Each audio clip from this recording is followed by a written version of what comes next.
Hello everyone and welcome to another episode of Multifamily Monday. My name is Jesse Greer and I'm the Vice President of Multifamily Investments at Avis & Young here in Northern Nevada. And today we're continuing on our conversation in regards to trustee services and really what that means. And I'm joined again by Geneva Martinez. Geneva, thank you.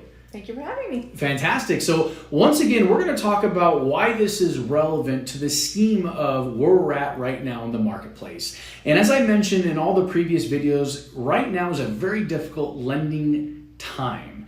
You're finding that traditional lenders are cutting off the spigots to commercial real estate lending, multifamily lending, and it's making us become more creative in how we want to sell our properties or look at non-traditional financing. Now, in this particular scenario, we've done everything right? We've made sure that we have the promissory note, we have the deed of trust, we have someone servicing our note. Everything's going well until it's not. Right. And now we have to foreclose on the property.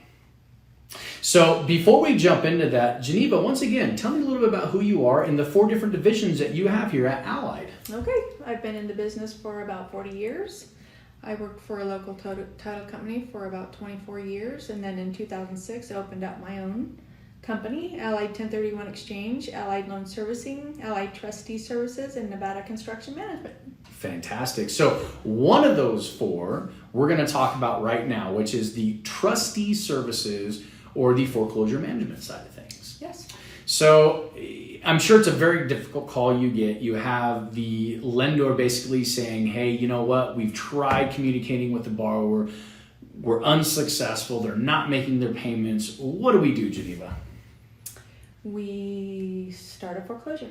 We start a foreclosure. That's where we start. So if we are talking about commercial property or land only, we can order the notice of default and get it signed, get it on record. We have 35 days that they will have to bring it current, and on the 36th day it becomes due and payable in full. Interesting. Okay. So when you look at the process in its totality, and we're talking about Nevada, which is a non-judicial state, Mm-hmm. correct? Exactly.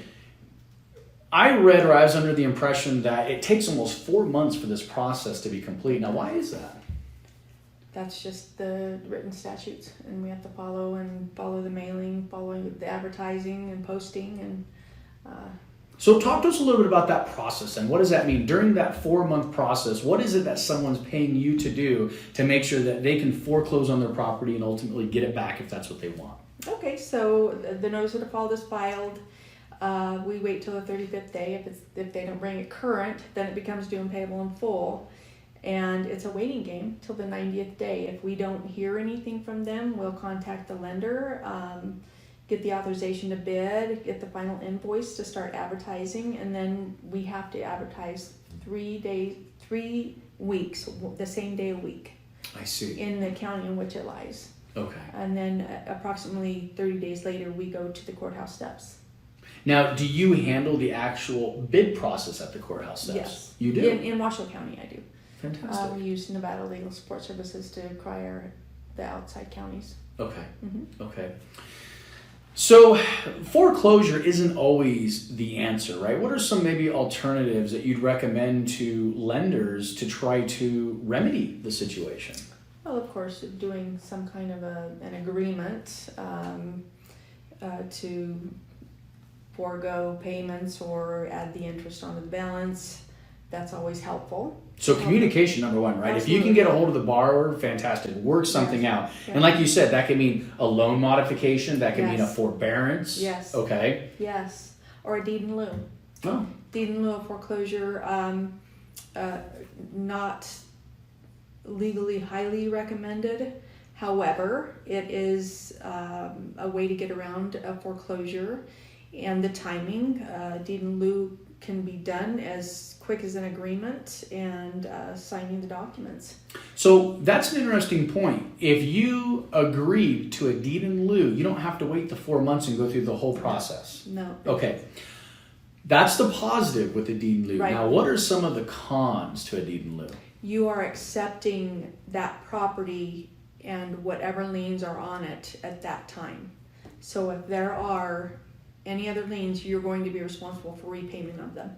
And if they haven't maintained the building, then it's going to be on you to fix that building up to current standards, Yes. right? Yes. But that's kind of I guess, an issue anyway, because irrespective if you take it back and have to get the property back up to standards, if you go through the foreclosure process, any buyer is going to have to do the same thing. You have to do the same thing. Right? Yes. So let's talk about that. How are these properties priced when they're going to the courthouse steps? In other words, if I'm a lender and I owe $1 million on an original $2 million property, Right. how am I going to feel comfortable that I'm going to get my money back out of this?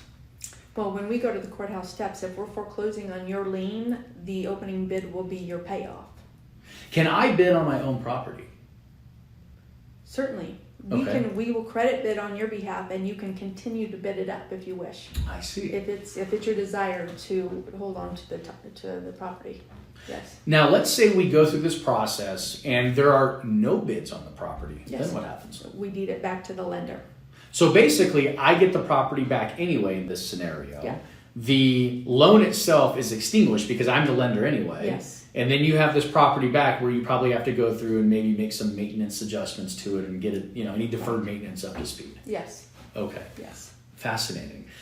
Do you find that traditionally the lenders on these properties that have to go through this process want to try to get the property back, or are they at a point where they say, hey, I just want whatever my principal balance is plus your fees paid off, and I just want to get away from this?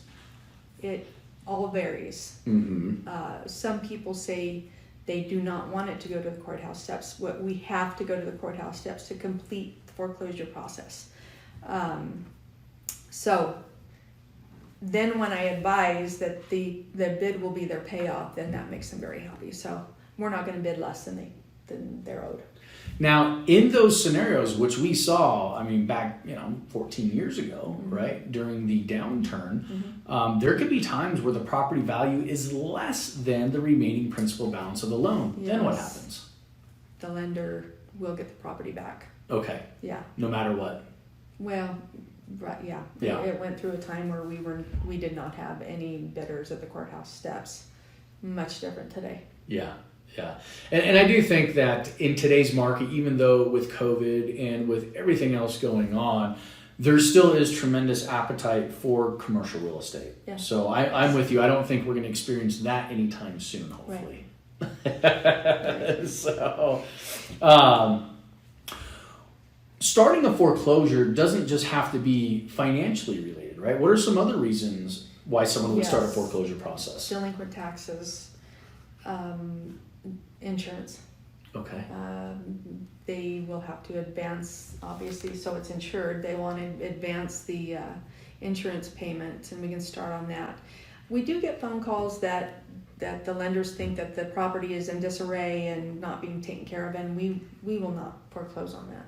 Oh, really? It is a covenant that they will keep it clean because everybody's opinion is different on that matter. What if there's specific language in the promissory note or deed of trust as to what the minimum requirements are for maintenance, and let's say those haven't been hit? Then in that case, would you? Possibly. I've not had that happen. If there was a definition of things that were needed to be completed and done, perhaps we could.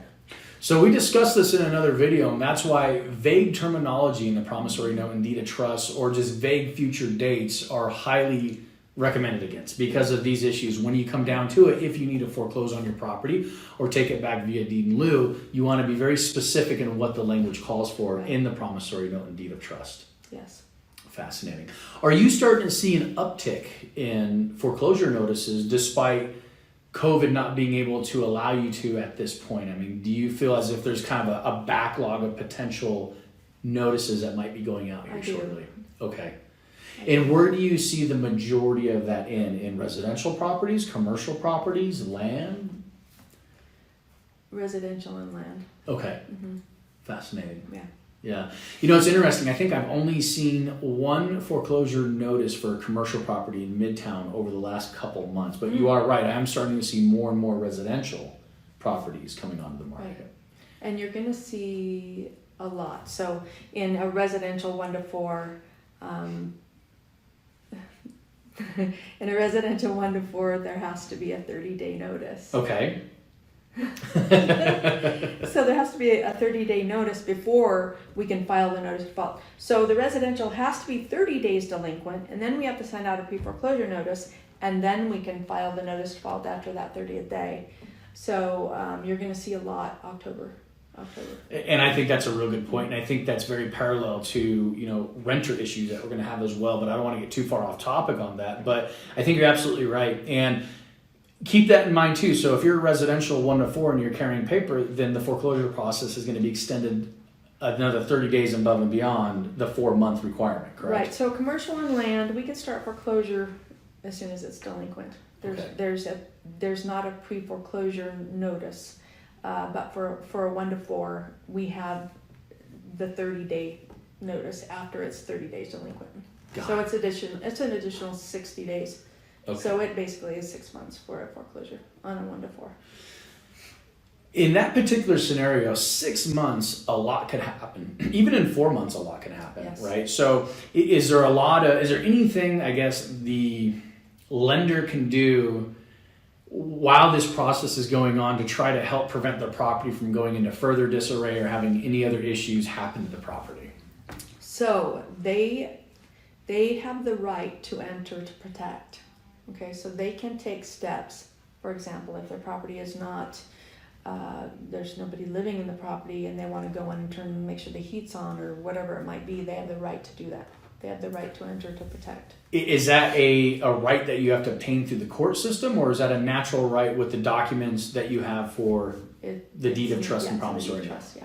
Okay, good to know. Fascinating. Are there any other aha moments that people go through with this process that you instruct them on to just kind of be conscientious about? Not really. Another item that I didn't mention, though, is due on sale clause. Well, talk to us about that. What does that mean? Due on sale. If it's conveyed, if it's sold, the note deed trust becomes due and payable in full. I see. That's another reason we foreclose. Interesting. Yeah. Okay. Due on sale clause. Got it. So basically what you're saying is that if you're the lender on a promissory note, right, for a property, if the borrower or owner decides to sell the property, they have to automatically pay back. Yes. Yeah. Unless they get authorization for the assumption. I see. Which is typical in the lending community. Well, years ago, it was not, the due on sale clause wasn't as prevalent as it is today. Really? Yes. Wow. So. Okay. Yeah. Fascinating. Well, I know we covered quite a bit during this video session here, and I know if anyone has any additional questions or if they have foreclosure related issues that they need to get a hold of you, how do they go about getting a hold of you, Geneva? Office number is 775-851-0881. Fantastic. And we'll have all the information on the video as well in association with your website, so they can go there, peruse through it, give you a call. Like you said, you have 4 different divisions, all very fantastic divisions in regards to how Geneva can service the clients going through this whole process. So, yes. Geneva, once again, thank you for your time. Thank you. Have a good day. All right, you too. All right.